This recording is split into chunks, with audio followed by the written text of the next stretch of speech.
ओम शांति।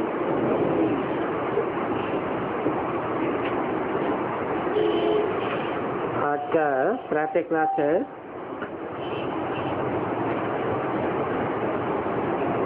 22-8-68।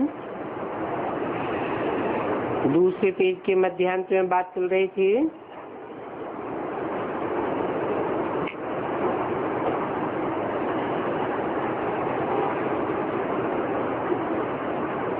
तुम बच्चे जानते हो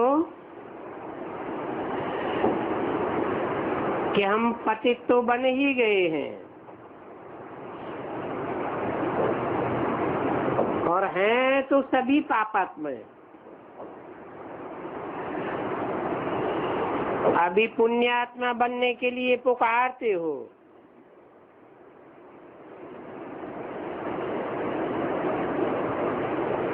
सभी धर्म वालों को घर में मुक्ति धाम में जाना है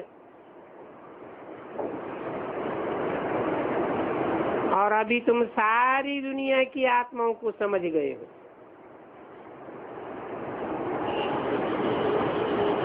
सभी ऊपर में रहते हैं। जब ऊपर में रहते हैं तो पवित्र हैं।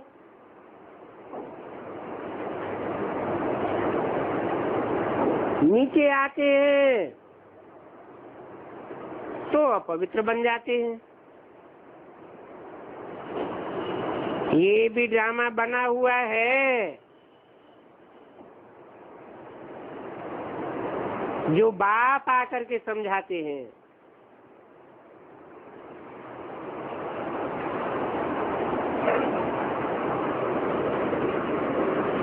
यहाँ जैसी जैसी शूटिंग की है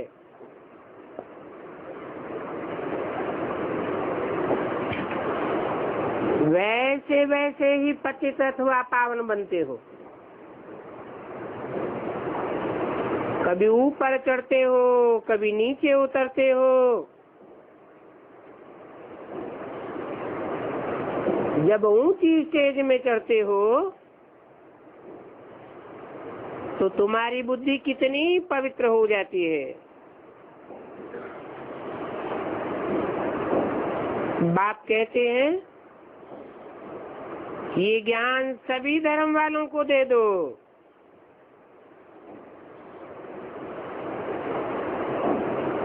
क्योंकि ये सभी धर्म वालों के लिए है।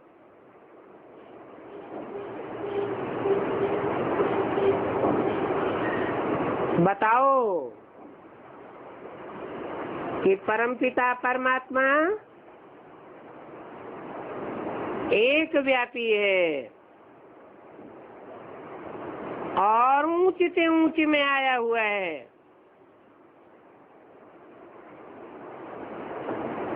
ऊंच से ऊंच बाप जरूर ऊंच से ऊंच में ही प्रवेश करेंगे।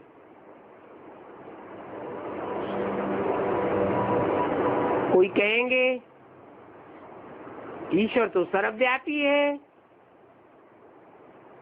मैं भी ईश्वर हूँ। बोलो ऐसा पाप न करो। बाबा के पास एक जगह से समाचार आया था कि इंदौर में एक आचार्य रजनीश ने प्रवचन में कहा कि मैं आप सबको आत्मा में परमात्मा समझ करके नमस्कार करता हूँ।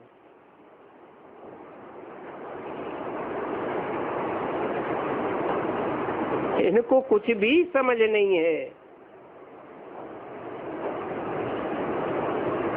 अब इतने सब परमात्मा है क्या?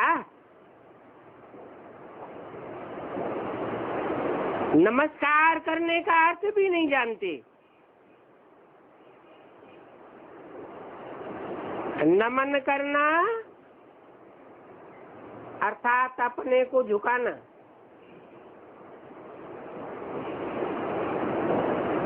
अपनी मन बुद्धि को नीचा समझना और जिसको नमन किया उसकी बुद्धि को ऊंच समझना।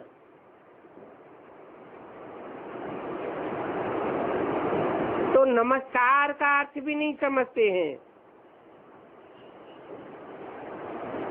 कुछ भी बुद्धि में नहीं है। अब बाप बच्चों को ही समझाते हैं कि तुम्हारी एम ऑब्जेक्ट भी सामने ही है।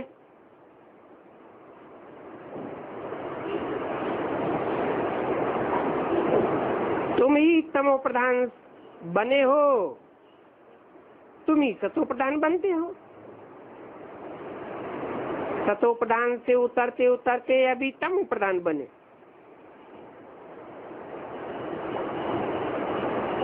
जिन्होंने भक्ति जागती नहीं की है वो यहाँ इस ज्ञान में ज्यादा ठहरते भी नहीं है।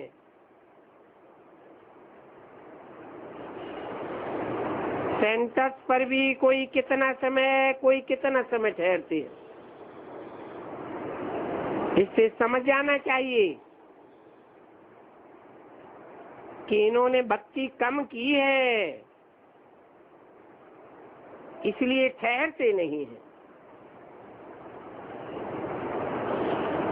फिर भी यहाँ एक बार आए हैं तो जाएंगे कहाँ?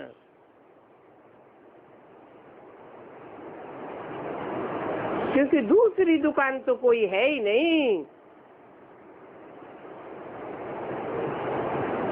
तो ऐसी क्या युक्ति रचे जो कि मनुष्य जल्दी समझ जावे।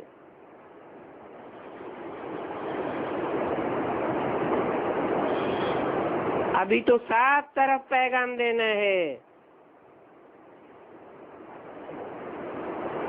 और यही कहना है कि बाप को याद करो।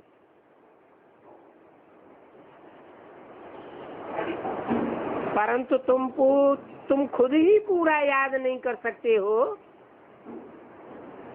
तो तुम्हारा तीर भी कैसे लगेगा। इसलिए बाबा कहते हैं कि अपना चार्ट रखो। मुख्य बात है ये पावन बनने की। जितना जितना पावन बनेंगे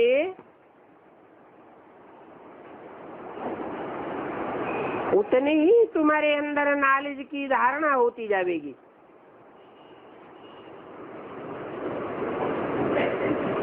और धारणा ज्यादा जो जास्ती होगी, पवित्र जास्ती बनते जाएंगे तो उसकी निशानी है तुम्हारी खुशी बढ़ती जाएगी।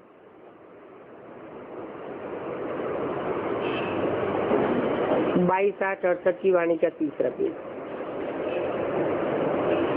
और तुम बच्चों को तो बहुत खुशी होनी चाहिए।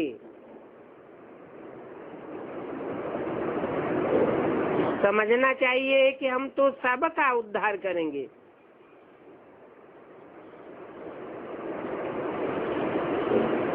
ऐसे नहीं कि सिर्फ क्रिश्चियन धर्म वालों का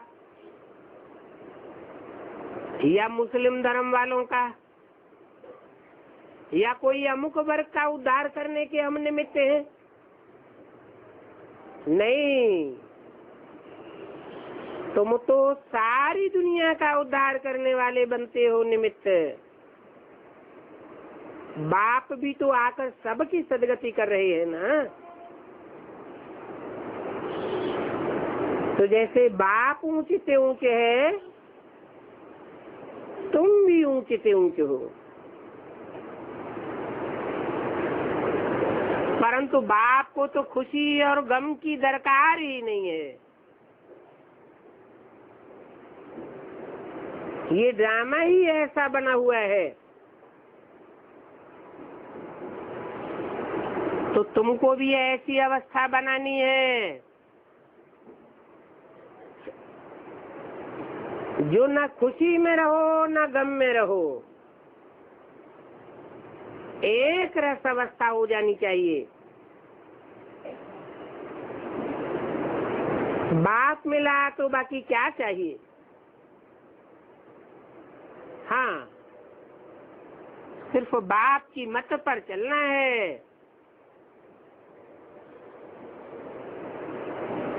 क्योंकि यह मत ये श्रीमत सिर्फ अभी ही मिलती है। सतयुग में भी ये मत नहीं होगी, क्योंकि वहां भगवान बाप नहीं होगा, देवताओं की मत होगी।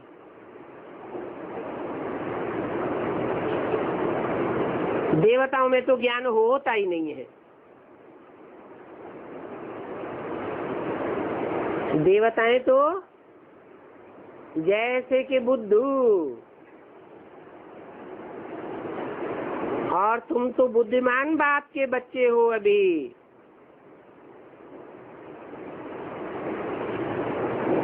यहाँ तुमको बेहद का बाप मिला है।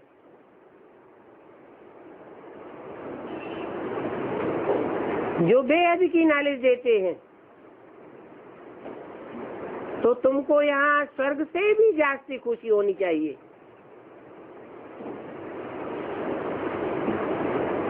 बाप तो कहते हैं कि विलायत में भी जाकर के तुमको समझाना चाहिए।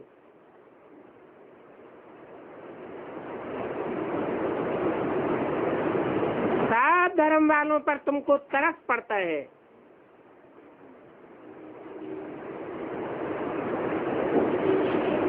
क्योंकि सब कहते हैं,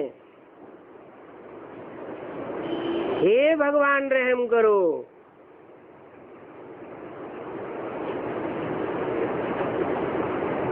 एक टाइम ऐसा आता है कि नास्तिक से नास्तिक आत्मा भी ये कहेगी, भगवान रहम करो, ब्लिस करो, हमको दुख से लिबरेट करो।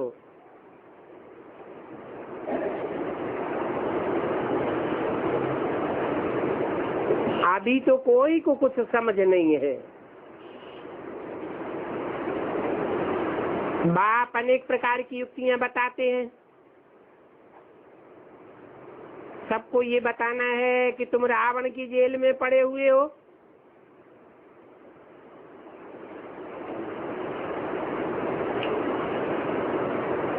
तुम कोई स्वतंत्र नहीं हो, सब बंधन में हो। कहते भी है कि हमको स्वतंत्रता मिले, परंतु वास्तव में स्वतंत्रता किसको कहा जाता है, ये कोई भी नहीं जानते हैं। स्व को ही नहीं जानते हैं। जब अपनी आत्मा को ही नहीं जानते हैं, तो आत्मा का तंत्र क्या होता है, परमात्मा तंत्र क्या होता है, ये तो जानेंगे ही कैसे। तो रावण की जेल में सब फंसे हुए हैं। अभी सच्ची स्वतंत्रता देने के लिए बाप आए हुए हैं, क्योंकि बाप ही है एक जो सदैव सही स्थिति में रहने वाला है, सदैव ही सके तंत्र में रहने वाला है। और आत्माएं तो सब परतंत्र हो जाती हैं।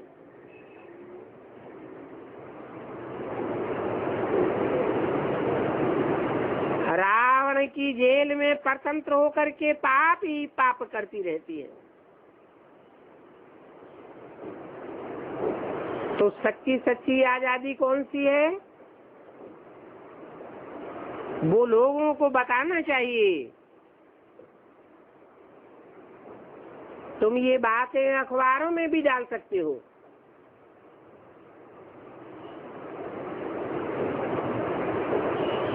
यहाँ रावण के राज्य में आजादी थोड़े ही है,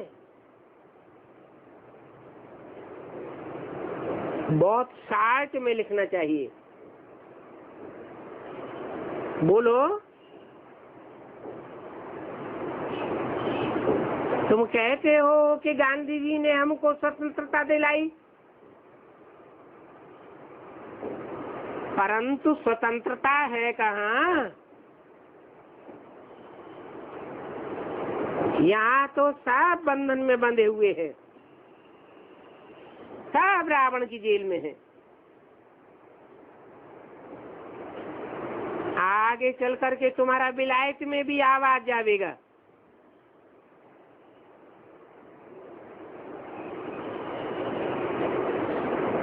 जब वहां लोग समझेंगे तो यहाँ पर भी झट समझने लग जाएंगे।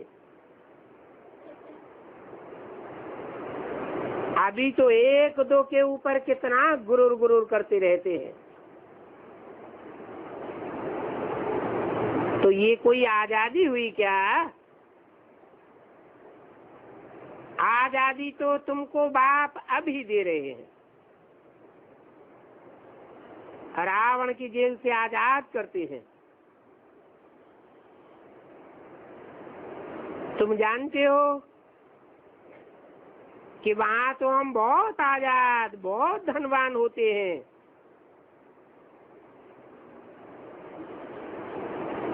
न 5 विकारों का कोई बंधन होता है, न देह का कोई बंधन होता है।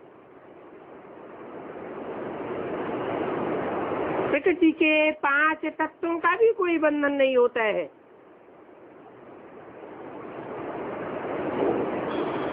हर आत्मा सात्विक प्रकृति के 5 तत्वों से अपने शरीर का निर्वहन करती है। प्रकृति जैसे कि दासी बन जाती है।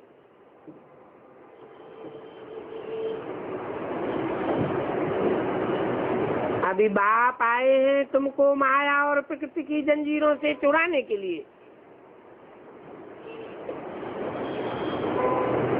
वहां नई दुनिया में तो तुम्हारे ऊपर कोई की नजर नहीं पड़ती थी।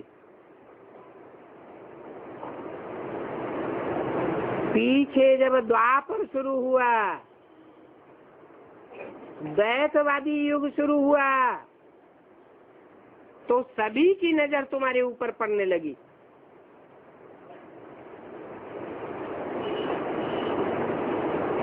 तुम्हारे धन पर, तुम्हारे तन पर सबकी नजर पड़ गई। मोहम्मद गजनबी ने आकर के मंदिर लूटा तो तुम्हारी आजादी पूरी ही चली गई। कौन से युग में? हैं? कलयुग के आदि में। रावण के राज्य में परतंत्र बन गए हो। अभी तुम समझते हो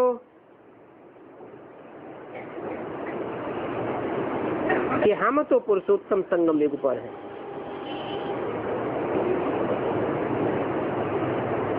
न रावण के बंधन में है और न राम के राज्य में है। हाँ, सच्ची सच्ची आजादी को हमने जान लिया है तो पाने का पुरुषार्थ कर रहे हैं। वो तो आजादी को समझते ही नहीं है। तो ये आजादी की बात भी युक्ति से समझानी है। जिन्होंने कल पहले स्वतंत्रता पाई है वो ही ये स्वतंत्रता पावेंगे और इसको मानेंगे। तुम समझाते हो तो कितनी बहस करते हैं, जैसे कि जंगली बुद्धि है, समय टाइम तुम्हारा नष्ट करते रहते हैं।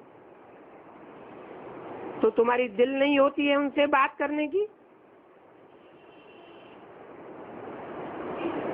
अभी बाप आकर तुमको सच्ची स्वतंत्रता देते हैं। तुम जानते हो रावण की परतंत्रता में बहुत दुख है, अपरमापार दुख है। और बाप के राज्य में हम कितने आजाद होते हैं। आजादी उसको कहा जाता है जबकि हम पवित्र देवता बनते हैं, तब हम रावण के राज्य से छूट जाते हैं। इस बात को कोई भी समझते नहीं है।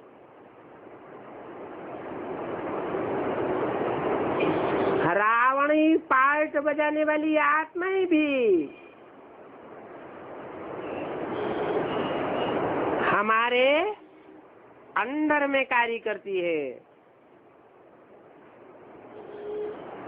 तो सच्ची सच्ची आजादी तो तुमको मिलती है, जो बाप ही आकर के देते हैं। अभी तो इस पुराने राज्य में गुलामी है, सभी दुखी है। बाप आकर के स्वतंत्र बनाते हैं, स्वाधीन बनाते हैं। स्वाधीन राजा को कहा जाता है, और ये राजाई का योग बाप ही आकर के सिखाते हैं। बाकी तो सब मनुष्य आत्माएं परतंत्र बनाने वाली हैं। इसलिए आज इस दुनिया में सब दुखी है। तुम तो जानते हो स्वतंत्रता मिलने का ये पुरुषोत्तम संगम युग है।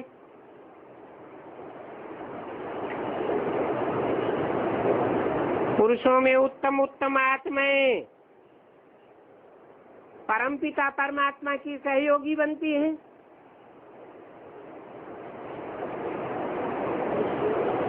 तो तुमको सच्ची सच्ची स्वतंत्रता मिल जाती है। मनुष्य तो इन बातों को जानते ही नहीं है, सिर्फ माला फेरते रहते हैं। हर धर्म में माला फेरते हैं, परंतु माला के जिन मणकों को स्मृति में फेरते हैं, बुद्ध रूपी हाथ से घुमाते हैं, वो कौन आत्माएं हैं, क्या करती हैं, कैसे बाप की सहयोगी बनती है, कब बनती है, कोई नहीं जानते। वो तो समझते हैं कि फॉरेन वालों की गवर्नमेंट गई तो हम स्वतंत्र बन गए,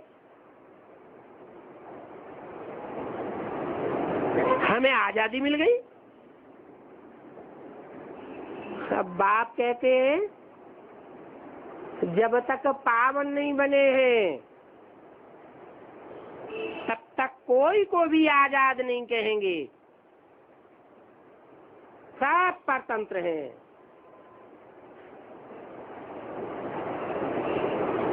अपवित्र बने हैं, पवित्र बनने का पुरुषार्थ भी नहीं करते हैं, तो फिर जम घंटों की सजाएं खानी पड़ेंगी और पद भी भ्रष्ट हो जाएगा।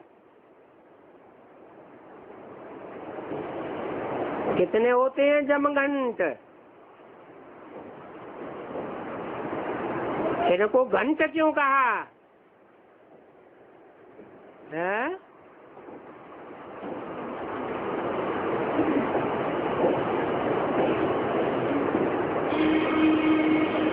अरे कोई घंटे वाले देवी देवताओं की यादगार है या नहीं है? 84 घंटे वाली देवी की यादगार है। 12 के 7 विधर्मी ग्रुप हैं जो मिलकर के 84 जमघंट बनते हैं।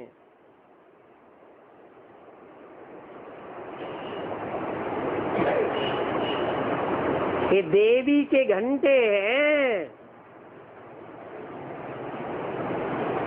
जिस देवी के लिए गाया हुआ है असुर संहारिणी,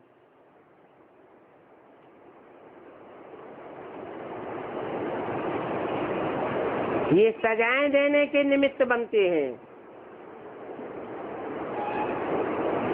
जैसे कोई राजा के राज्य में राजा और रानी कोई सजाएं नहीं देते हैं। वास्तव में सजाएं कौन देता है? राजा रानी सजा देते हैं क्या? सूली पर चढ़ाते हैं कोई को? कौन चढ़ाता है?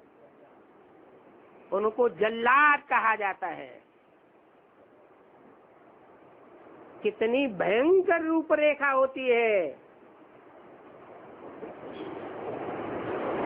तो ये 7 विधर्मी ग्रुप हैं जो सजा देने के निमित्त बनते हैं। इनकी जो सजाएं खावेंगे उनके पद भी भ्रष्ट हो जाएंगे।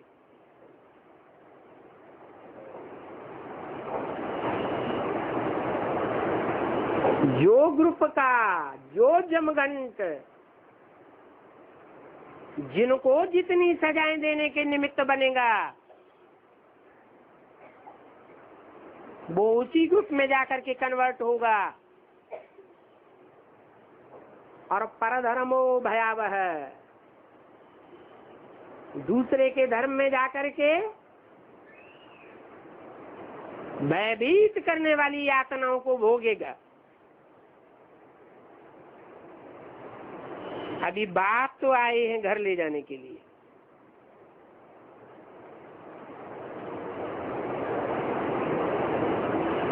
बाप तो प्यार का सागर है। बाप कोई को सजा नहीं देता है। वहाँ बाप के घर में तो सब आजाद होते हैं। कोई भी किसी के बंधन में नहीं रहता। तो तुम सभी धर्म वालों को समझा सकते हो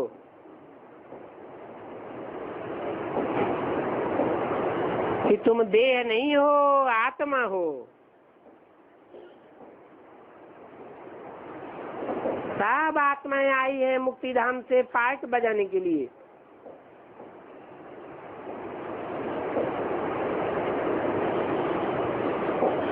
मुक्तिधाम से फिर नंबरवार जन्म लेकर के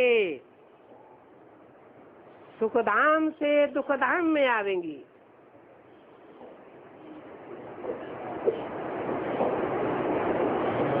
पहले सुखधाम फिर दुखधाम। हर आत्मा को इस शरीर से गुजरना पड़ता है। मुक्तिधाम, मुक्तिधाम से सुखधाम, सुखधाम से दुखधाम।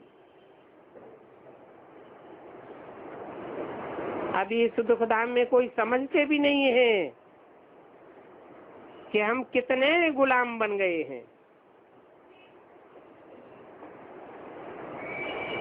अभी बाप कहते हैं कि तुम तो मेरी संतान हो। मैं तो सदा शिव हूँ, सदैव स्वस्थिति में रहने वाला स्वतंत्र हूँ।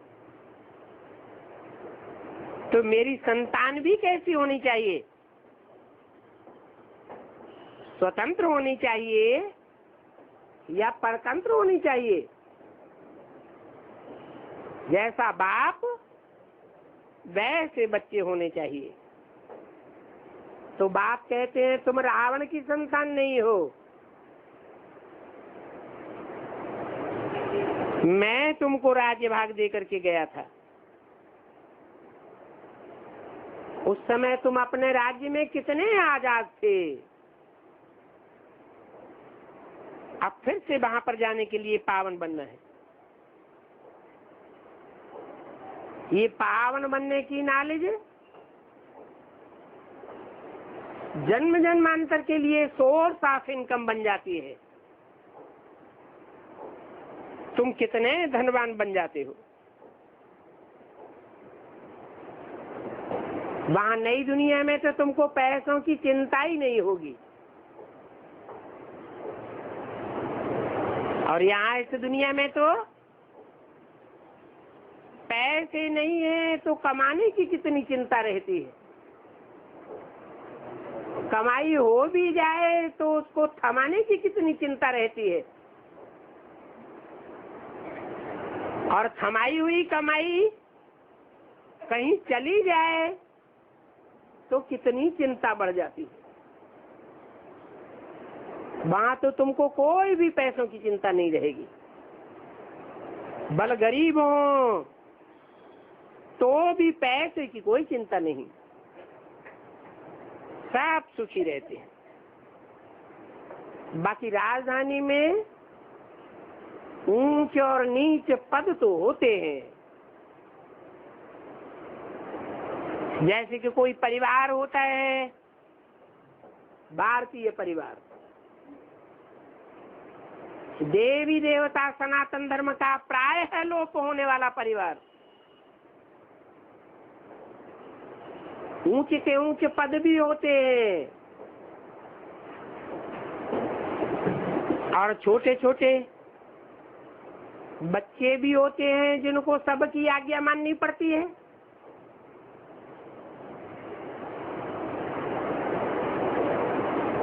तो क्या वो दुखी होते हैं? जो परिवार में छोटे बच्चे होते हैं जिनको सबकी आज्ञा माननी पड़ती है, वो दुखी होते हैं क्या? है कि हमारा इतना नीच पद है? नहीं। ऐसे ही भगवान बाप आकर जिस देवी देवता सनातन धर्म की दुनिया स्थापन करते हैं, वहाँ ऊंच और नीच पद तो होते हैं परंतु कोई दुखी नहीं होता है। सूर्यवंशी राजधानी, चंद्रवंशी राजधानी, उसमें जाने वाले बहुत थोड़े बनेंगे। जो जितना मेहनत करेगा उतना पद पावेगा। तो तुम बच्चे तो सभी धर्म वालों की सर्विस करने वाले हो, तो विलायत वालों को भी समझाना है कि तुम सब भाई भाई हो। साथ शांति धाम में रहते थे, अभी रावण राज्य में हो। अभी फिर से राम राज्य में जाने का हम तुमको रास्ता बताते हैं।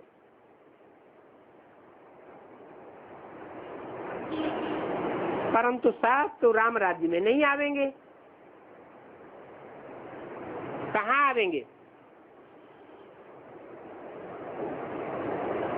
सब कहाँ आवेंगे?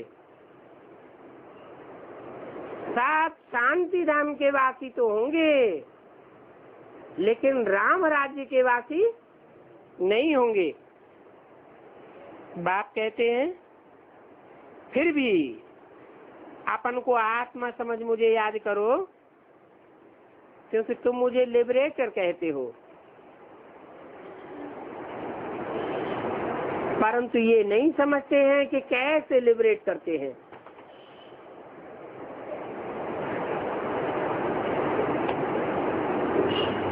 जैसे बच्चे कहीं बाप के साथ बाहर जाते हैं और कहीं पर मुझ पड़ते हैं, तो कहेंगे ना कि बाबा हमें अपने घर ले चलो। जैसे कि तुम बच्चे फाग होने के कारण जंगल में मुझ गए तो रास्ते का पता ही नहीं पड़ा। बाप की उंगली छूट जाती है ना, तो उन बच्चों को कहना पड़े कि हमको रास्ता बताओ। बेहद के बाप को भी कहते हैं कि बाबा अब हमको लिबरेट करो, आप आगे आगे चलो तो हम आपके पीछे पीछे आवेंगे। सिवाय बाप के और तो कोई भी रास्ता नहीं बता सकता। इसलिए झाड़ के चित्र में ऊपर क्या दिखाया है? हैं? दिखाया है कि निराकारी बाप और उसके साथ मनुष्य सृष्टि का साकारी बाप और उसके पीछे पीछे सारे आत्मा रूपी बच्चे फॉलो करते हैं। जो फॉलो नहीं करते हैं उनका माथा कहीं न कहीं टकराता रहता है। कितनी खिटपिट करते हैं। अभी भी देखो कितने तीर्थों पर धक्के खाते रहते हैं।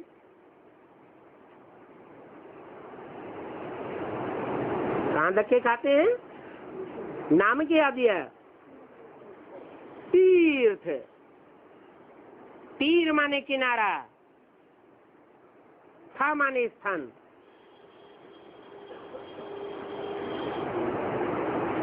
मनुष्यों के बनाए हुए अल्पकाल के तीर्थ हैं। उन्होंने किनारों पर धक्के खाते रहते हैं, परंतु वहां भगवान उन्हें नहीं मिलता है। फिर दूसरे तीर्थों पर भागते हैं,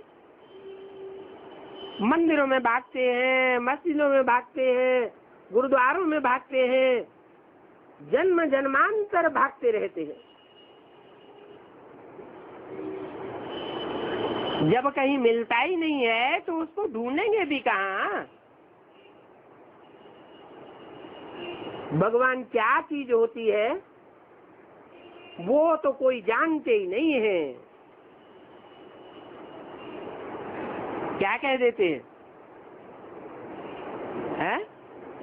नहीं जानते हैं तो कह देते हैं भगवान तो सर्वव्यापी है। फिर भी यात्रा करते हैं भगवान से मिलने के लिए। अरे यहाँ भगवान कहाँ है? अगर सर्वव्यापी है तो फिर मिलेगा कैसे? कितना अज्ञान है। अब इस घोर अज्ञान अंधेरे में कौन लेकर के आया? कौन आया है? ये रावण कौन? कहेंगे ये गुरु लोग, विद्वान पंडित आचार्य। सर्व का सदगति दाता तो एक ही बाप है। सदगति करते हैं तो आधा कल्प तुम सदगति में रहते हो। तुम क्या? किसको कहा? ये तुम किसको कहा? आधा कल्प तुम सदगति में रहते हो, वो धर्म वाले नहीं।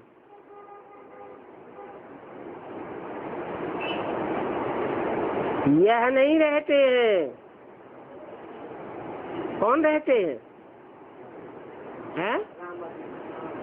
नहीं, जो सूर्यवंशी बच्चे हैं वो आधा कल्प सदगति में रहते हैं। जो पक्के पक्के सूर्यवंशी नहीं है,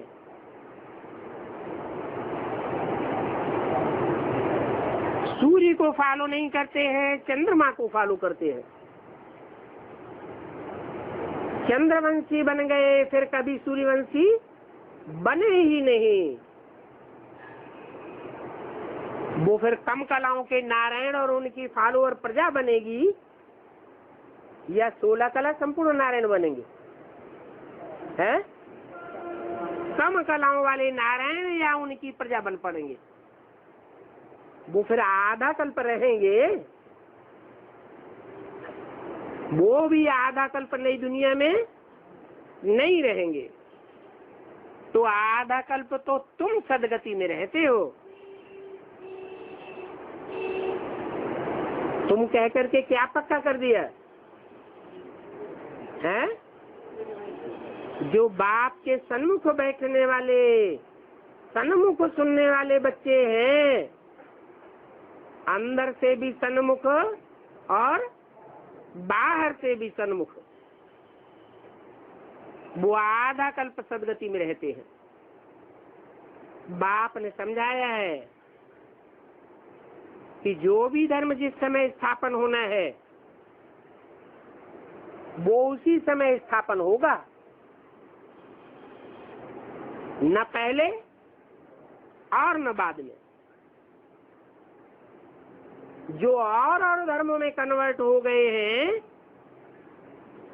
वो भी अपने अपने टाइम पर निकल आवेंगे।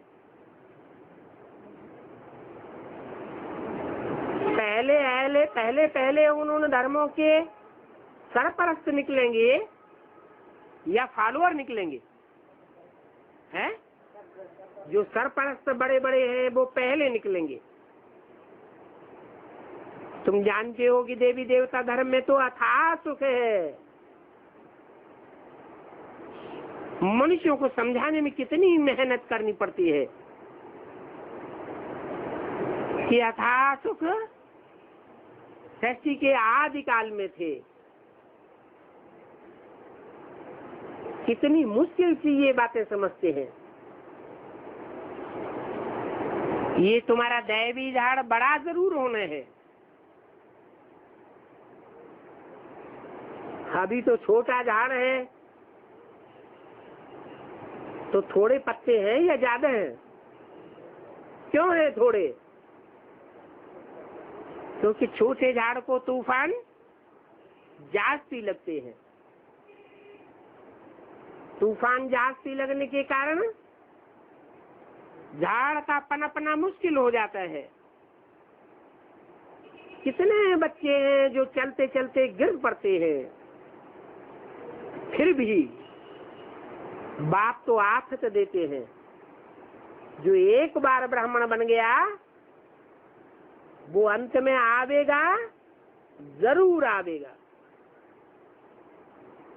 ब्राह्मण पने का पुरुषार्थ व्यर्थ नहीं जा सकता। एक बार भी अगर ज्ञान सुना तो उनको फल जरूर मिलना है, परंतु पद कम हो जाएगा। क्या है? क्या नियम बताया है? नियम क्या बताया उच्च पद और नीच पद का? है? ज्ञान तो सुने, लेकिन ज्ञान सुनने के बाद फिर जिनका गिरना न हो। अगर गिर पड़ते हैं, छोड़कर चले जाते हैं, तो प्रजापद में चले जाएंगे।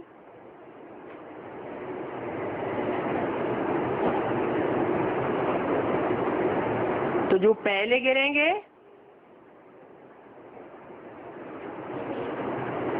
जो पहले पहले छोड़ेंगे, तो उनकी गति क्या होगी? है? उच्च पद पावेंगे या नीच पद पावेंगे? हैं? नीच पद पावेंगे। पहले माने क्या है? आदि में। आदि माने कब है? आदि माने यज्ञ के आरंभ में। अच्छा, अभी तो बोला तुम बच्चे बाप के सन्मुख आकर सुनते हो।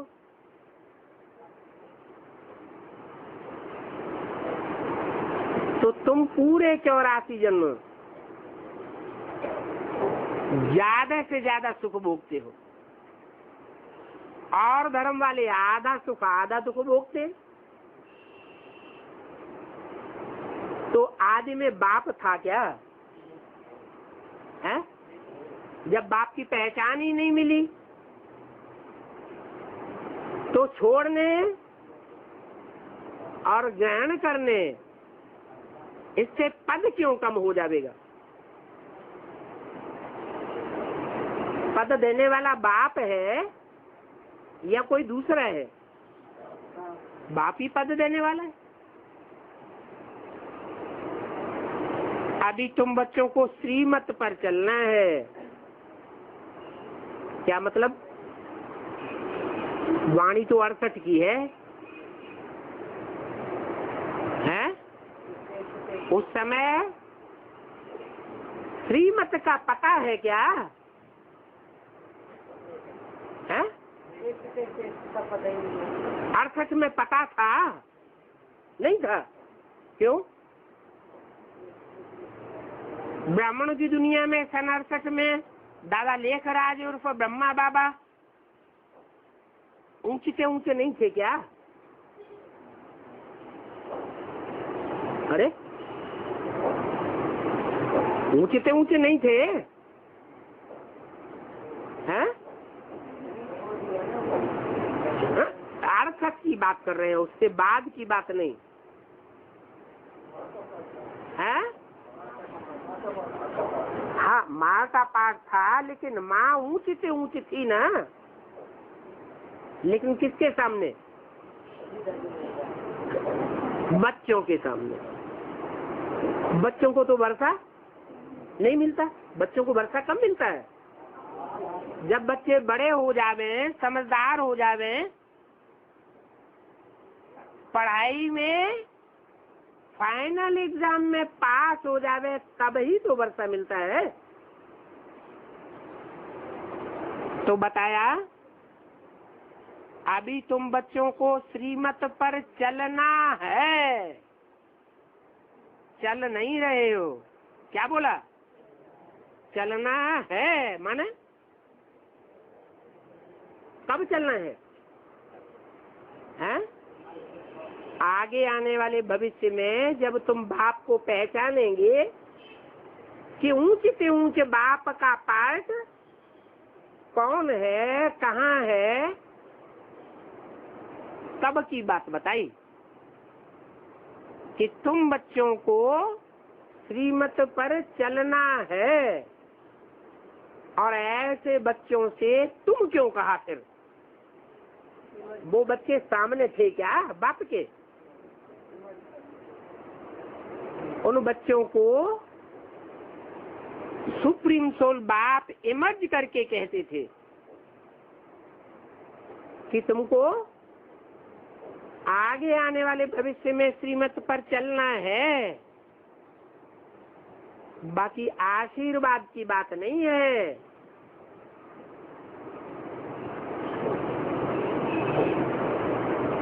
कि वरदान दे देवेंगे, आशीर्वाद दे देवेंगे। गुलजार तन में आते हैं तो वरदान मिलते हैं ना। वरदान मेहनत से मिलता है या स्वतः ही मिल जाता है? मेहनत से मिलता है। वरदान तो स्वतः ही मिल जाता है। और पढ़ाई में तो मेहनत करनी पड़ती है। तो बच्चों को रास्ता तो बता दिया है। बाप को याद करते रहो। आत्मा समझती भी है कि हमें बाप को याद करना है, और बाप ही पावन बनाने वाला है, और कोई मनुष्य मात्र पावन बनाने वाला नहीं है। ऐसे क्यों बोला है? अकेला चना बाहर फोड़ सकता है क्या? है? अकेला सारा काम कर लेगा? 500 करोड़ को पावन बना लेगा क्या? है? नहीं। इस कार्य में बाप के बच्चे ही सहयोगी बनते हैं। जो बाप के बच्चे नहीं होते हैं और धर्म पिताओं के प्रभाव में आ जाते हैं, वो बाप की ग्लानि करते हैं, खास इस बात में कि बाप, जिसको ये बाप पतित पावन कहते हैं, वो वास्तव में बाप नहीं है। इसी बात में ग्लानि करते हैं। और तुम बच्चे कैसे सहयोगी बनते हो? तुम बाप की महिमा करते हो, और महिमा करने से तुम बाप के सहयोगी बन जाते हो। भगवान बात है ना, क्या है कि माम एकम याद करो, मैं एक ही हूँ जो पतितों को पावन बनाने वाला हूँ। कोई दूसरा इस संसार में नहीं है पर्सनालिटी जो पतितों को पावन बनावे। इस बात की गहराई को तुम बच्चे समझते हो।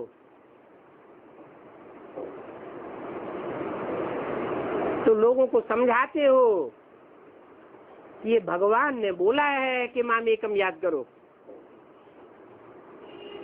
इसमें गच्छा मारने की बात नहीं है। ये साधु संत आदि तो सभी झूठ बोलते रहते हैं। अपन को कहते हैं शिवो हम ब्रह्मास्मि, अर्थात मेरे में भगवान आता है। ये अपन को श्री श्री 108 कहलाए भी नहीं सकते हैं, बनना तो दूर की बात।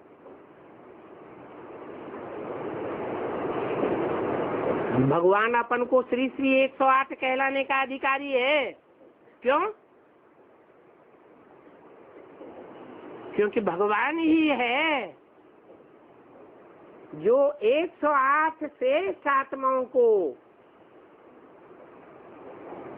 राजपद का जन्म जन्मांतर का वर्षा देता है। वो शेष आत्माएं संसार के हर धर्म में आज भी माला में स्मृति की जाती है। तो मम्मा ने सभी को पत्र लिखा था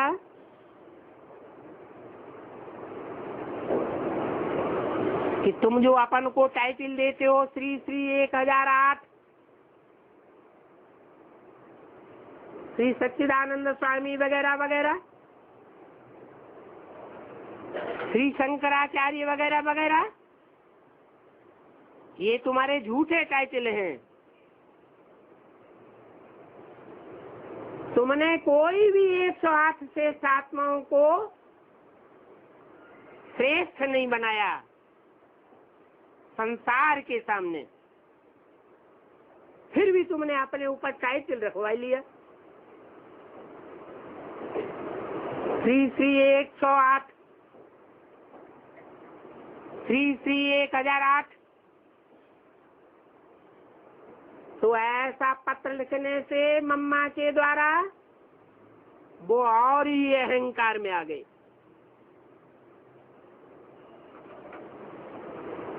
बोले हमसे आकर के शास्त्रार्थ करो, वाद विवाद करो।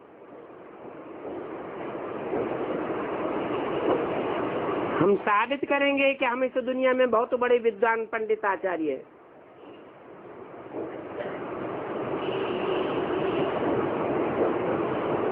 अभी बाप तो तुम बच्चों को बताते हैं ये तो शास्त्र आदि पढ़ते पढ़ते बहुत ही नीचे गिर गए हैं। वो तो समझते हैं कि हम मोक्ष को पावेंगे, मोक्ष को पावेंगे अर्थात इस दुनिया से सदैव के लिए मुक्त हो जाएंगे। तो ऐसों ऐसों को समझाना है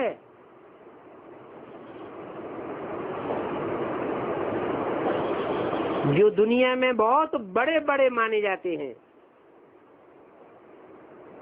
परंतु ये समझाने देने में जाति तिक तिक नहीं करना है, क्योंकि मनुष्य तो अक्सर करके पत्थर बुद्धि है।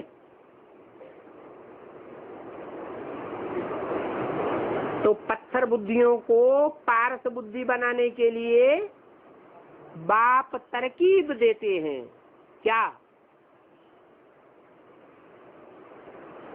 पत्थर को पारस बुद्धि बनाने के लिए क्या तरकीब देते हैं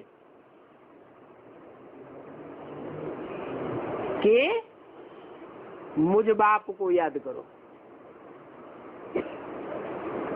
क्या? आत्मा जन्म जन्मांतर शरीर के जन्म लेते लेते, शरीर को मिट्टी कहा जाता है, हे मिट्टी के पुतले में आत्मा जन्म लेते लेते मिट्टी से पत्थर बुद्धि बन गई।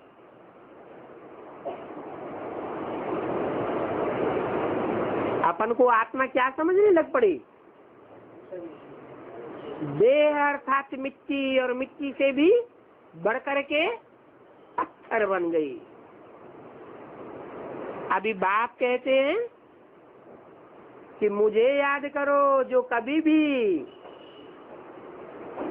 देह के संग के रंग में आकर मिट्टी अथवा पत्थर बुद्धि नहीं बनता है। जैसे को याद करेंगे वैसे ही बन जाएंगे।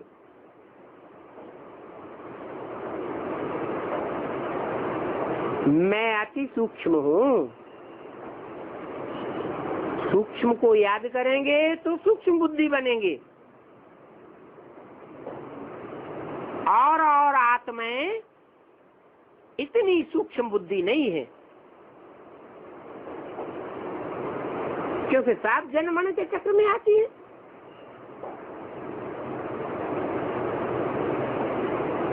तो मैं ही पतित पावन हूँ,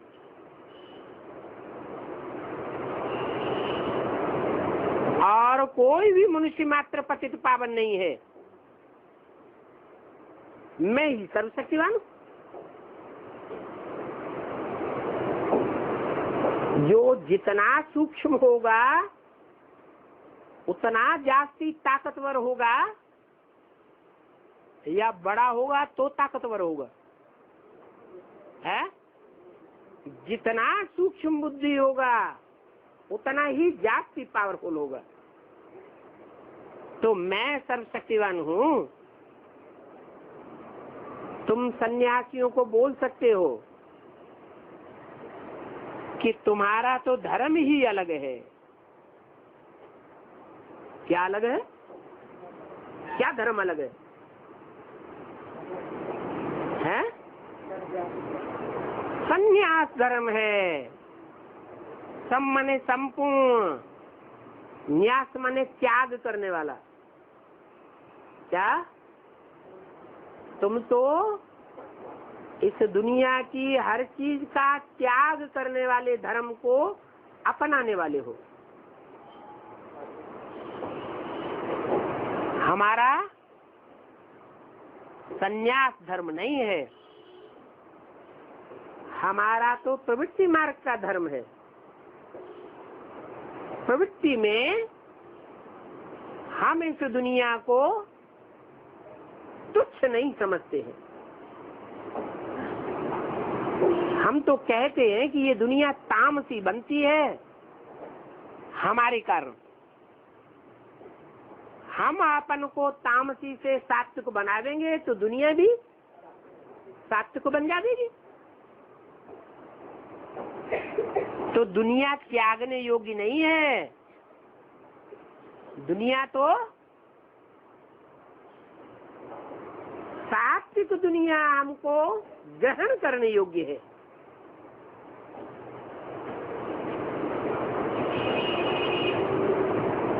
उनको बताओ, तुम तो शंकराचार्य के फॉलोअर हो। शंकराचार्य तो बाद में आता है, शुरू में तो जरूर है कि आदि सनातन देवी देवता धर्म होगा। इसलिए शंकराचार्य के फॉलोअर सभी सन्यासी ओम नमो नारायण कहते हैं। तो शंकराचार्य पहले हुआ या नारायण पहले हुआ? नारायण तो सतयुग की आदि में, शंकराचार्य तो कलयुग की आदि में। कलयुग तो कलाहीन युग होता है और सतयुग तो 16 कला संपूर्ण युग होता है। तो बताओ, जब आदि सनातन देवी देवता धर्म था तो नारायण का राज्य था।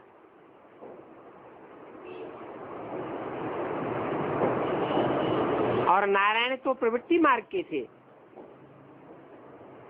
तुम तो निवृत्ति मार्ग के हो। सारी दुनिया से तुम्हारी निवृत्ति हो जाती है। सारी दुनिया को तुम क्षणिक क्षणिक कहते हो, मिथ्या मिथ्या,